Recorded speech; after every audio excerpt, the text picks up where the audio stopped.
Okay, you're set? Quiet on set, please. We are rolling.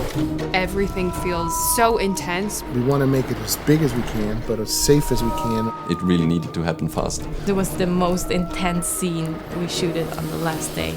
Wow. We're gonna do it, and we're gonna do it incredibly well. 3, 2, 1, action!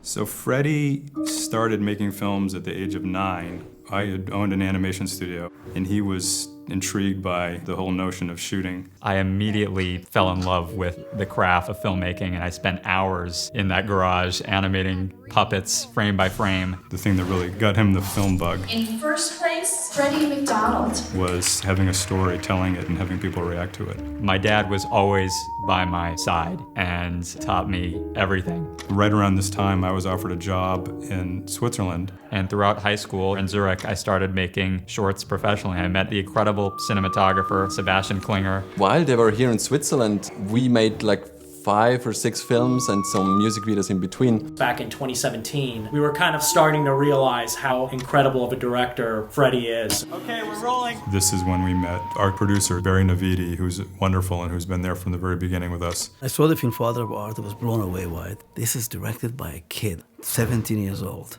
I want to be in business with you. And then he wanted to apply for a film school. Ultimately, I knew that the American Film Institute was my #1 because they're the best.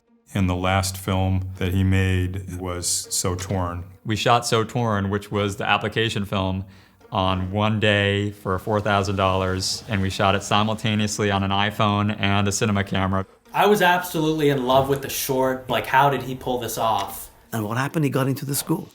The youngest director at AFI, which is amazing. Freddy MacDonald. Once it was completed, I sent it to Peter Spears, who was the producer of Call Me By Your Name and Nomadland. He called my dad and said, I have 3 pieces of news for you. The first is that Fox Searchlight wants to buy the film and put it in theaters nationwide. The second is that UTA wants to rep me. And the third is that Joel Cohen saw the film and wants to meet for coffee. When speaking with Joel about So Torn, we knew it had to be a feature film. And Joel gave him the advice, raising money the blood simple way, using family and friends to raise money so that you can maintain creative control. While they were writing the script still, I went location scouting already. I went back to the original place where we shot the short film. We wanted the world, the town that the film is set in to be a character. We knew we had to come to Switzerland and make this thing. Sebastian teamed us up with a company called Orsono, and they became a critical function. We have, the knowledge on how things work here, what things cost here as well, what we need to make it work. We both believed in this so much that we wanted to tell everyone we knew to invest their money in this project. And I just wanted to make sure that a bunch of good actors are going to be in this production. We did actually look at a lot of actors. Each of the characters was quite complex. The cast was going to be very international, and this is going to feel like slightly a foreign film with American elements. We also wanted this cast to feel like it fit in this Swiss town that we were creating. The particular one that stood out was Eve Connolly, without a doubt. It was her role. Yeah.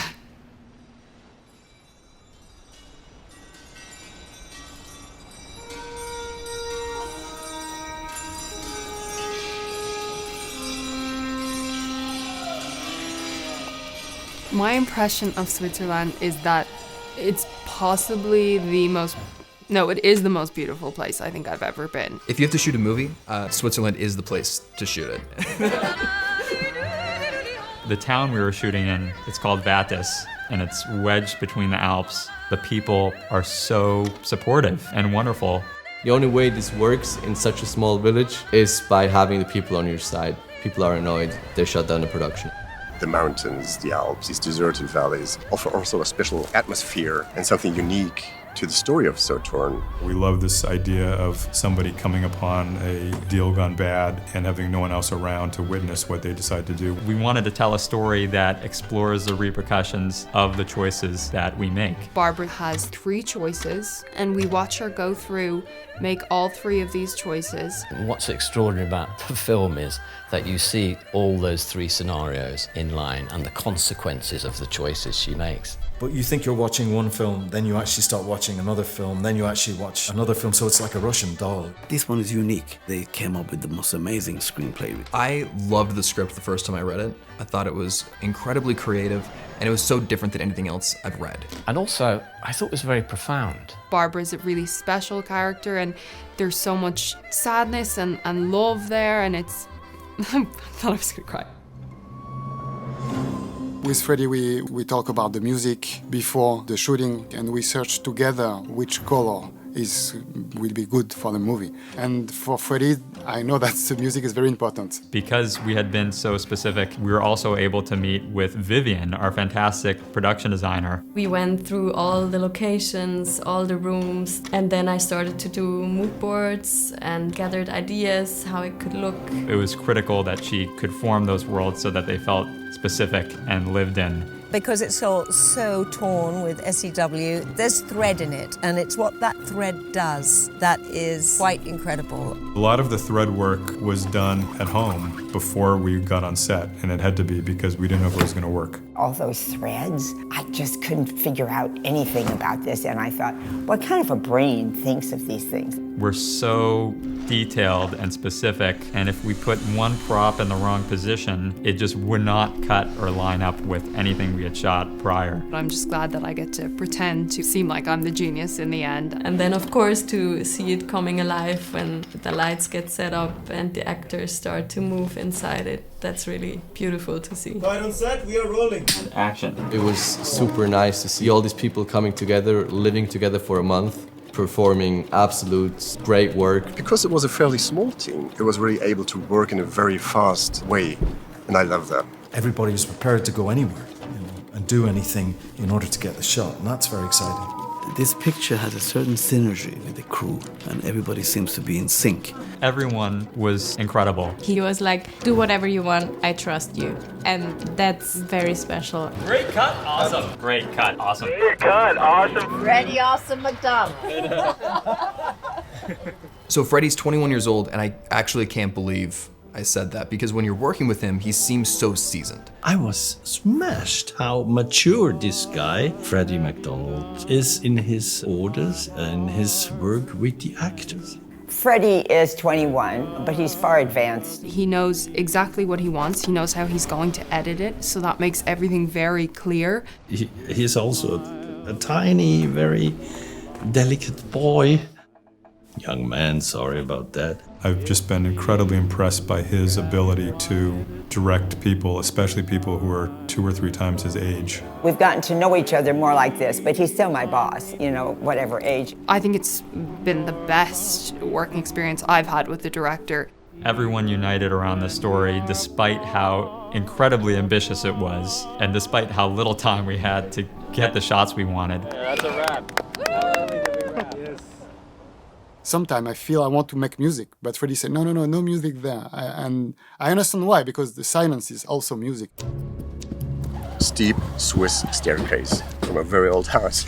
And it goes around the corner. It really looks so amazing. It looks so dangerous. And I think it is. Because of its steepness and a turn, it barely gives the stunt performer any time to actually rotate, control. It's just so quick.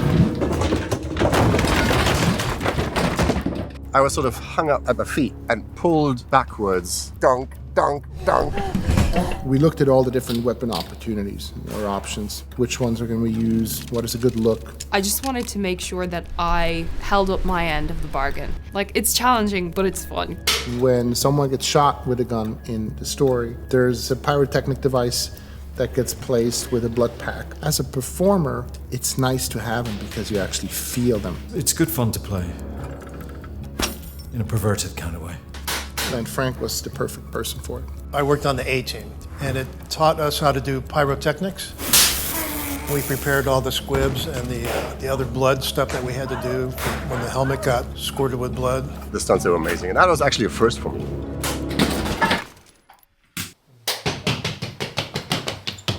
The visual approach that Fred and I had to this project was very much based on the short film. It's handheld camera. There was no huge lighting setups. Our approach was to enhance the natural light coming from outside. We had these days where we'd have 70 shots that we needed to get, and in telling that to our crew, no one ever said, "You can't do that, that's ridiculous." Most sets I've been on would have taken the whole day.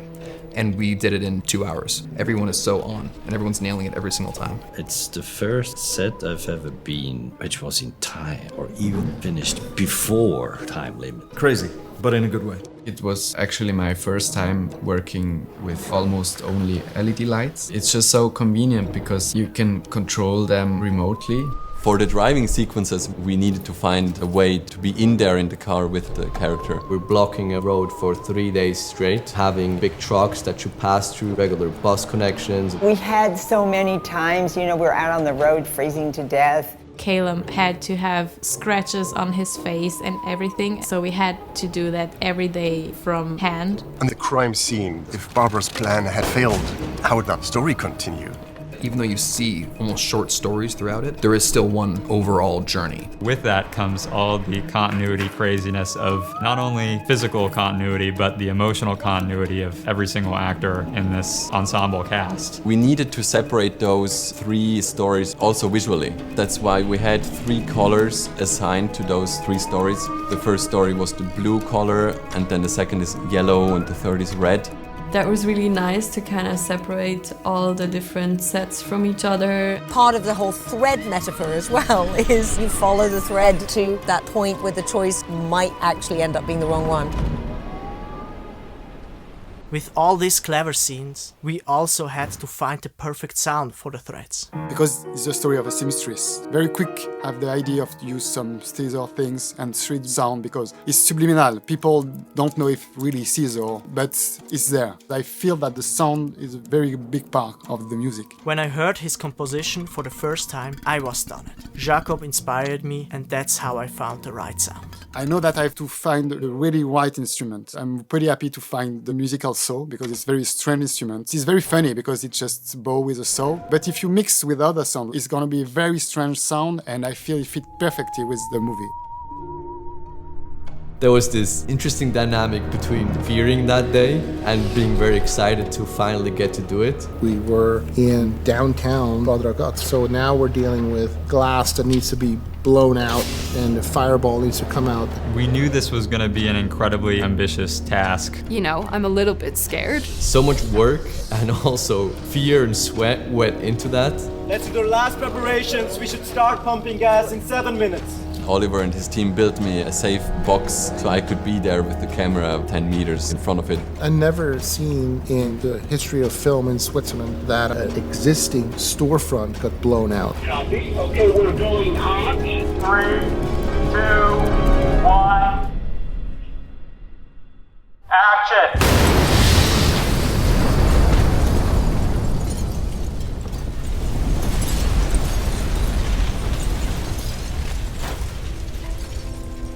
And cut! Oh, fantastic. It was a roller coaster of emotions that day, definitely. It was the last time to spend time with Eve. We enhanced this fire in the background, in the windows. Just put everything on her. Quiet on set, please. We are rolling. Even the scary things, we know we'll get through it together.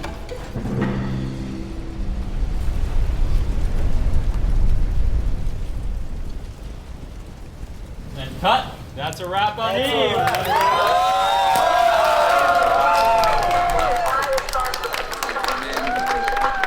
Yeah, seeing how people celebrated after that last shot on the street is absolutely beautiful. It's so hard for me now that I'm wrapped and I'm getting ready to go home. I just want to stay.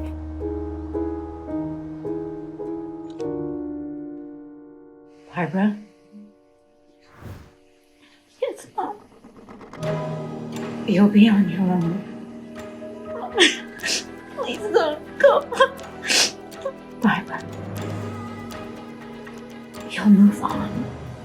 Okay. That was so good. I don't know how you did both. I did not think it would be possible to have them sound like two completely different people. I didn't think I would be able to do that believably. Thank you so much. Cut!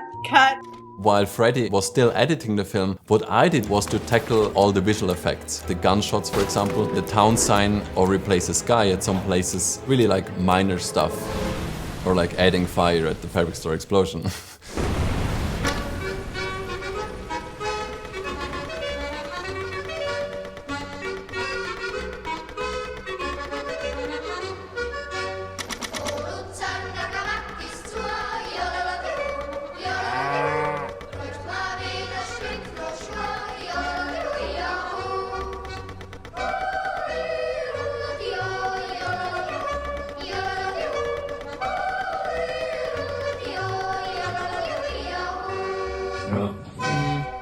Oh my god.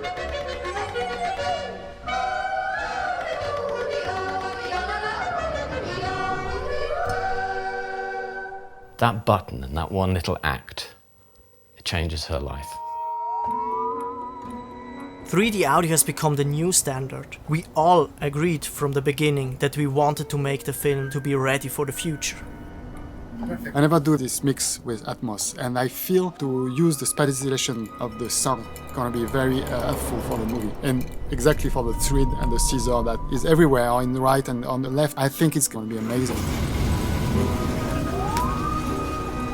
It allows us to create an immersive experience and transport the audience into the unique Tamina Valley. I just checked this box. Here we go. And then it went into color grading with our color grader Simon, who did a great job. And it really helped to bring this world to life again. That is, the best reward, to see everything come together and actually working out. Ultimately, it's about a great female character, which is Barbara, and how she manages to navigate through a really difficult time in her life. There's action, there's comedy, there's drama, there's a lot of heart. It's so special and so out of the box. I think it will be a really entertaining film. The heart and the passion that went into this project, I thought was really, really exciting. 3 months after the shoot, the whole village celebrated Carnival. We didn't know that, but they rebuilt the car and dressed up like the whole crew. It was a really big gift for us. I'm gonna probably start crying. What happened was we created this family. It's been amazing. It was pretty spectacular. The entire team. This has truly been one of the highlights of my career. I hope to be lucky enough to work with everyone and get this family back together again.